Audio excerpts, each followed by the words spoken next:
مولا مشکل کشا علی مرتضیٰ حیدر قرار شیر خدا رضی اللہ تعالی عنہ ایک مرتبہ اللہ کے دشمن کے سامنے میدان جنگ میں تشریف فرما تھے۔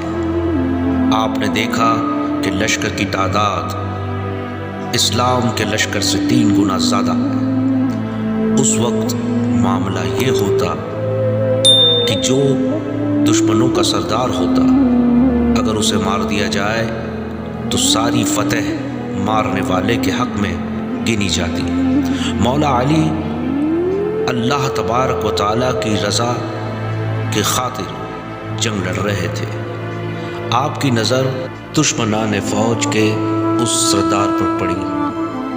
آپ اس کی طرف شیر کی طرح لپکے اور اس کے آس پاس کے جتنے بھی سپاہی جو اس کی حفاظت کے لیے لگے ہوئے تھے ان کی صفوں کو چیرتے ہوئے آپ مولا کائنات اس سردار کے قریب پہنچے۔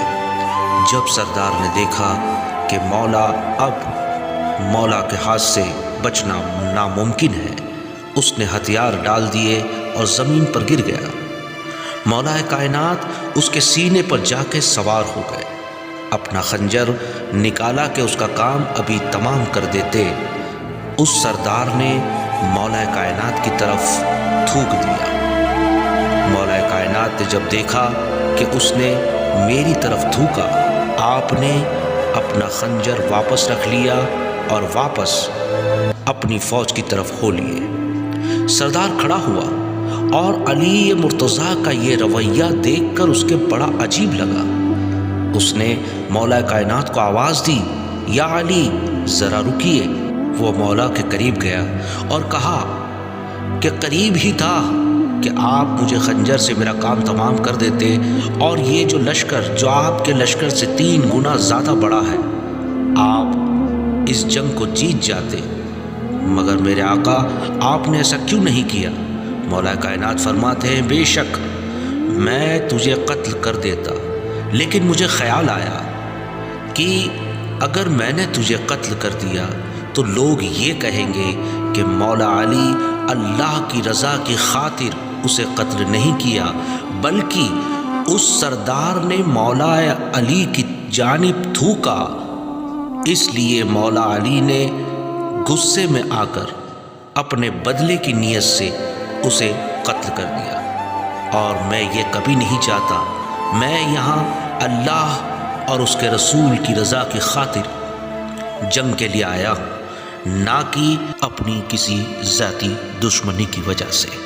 یہ سنتے ہی اس سردار کی آنکھوں میں آنسو آ گئے اور کہا، یا علی اپنا ہاتھ آگے بڑھائیے۔ مولا نے جب اپنا ہاتھ آگے بڑھایا تو اس سردار نے مولا کائنات کے ہاتھ پر اپنا ہاتھ رکھا اور اعلان کہا، اشہد ان لا الہ الا اللہ واشہد ان محمدا عبدہ ورسولہ۔ یہ کہتے ہوئے وہ اسلام میں داخل ہوا۔ دوستو، یہاں سے ہمیں پتہ چلتا ہے کہ اللہ کی رضا کے لیے اللہ کے پیارے جب میدان جنگ میں بھی اترتے ہیں تو وہ صرف اس بات کا ہی خیال رکھتے ہیں کہ اللہ اور اس کے رسول کی رضا کی خاطر میں یہ جنگ لڑ رہا ہوں، نہ کہ اپنے ذاتی معاملات کے لیے۔ یہیں سے ہمیں سیکھ لینے کی ضرورت ہے۔ اللہ تبارک و تعالی ہم سب کو مولا کائنات کے کردار پر عمل کرنے کی توفیق نصیب فرمائے۔ آمین یا رب العالمین۔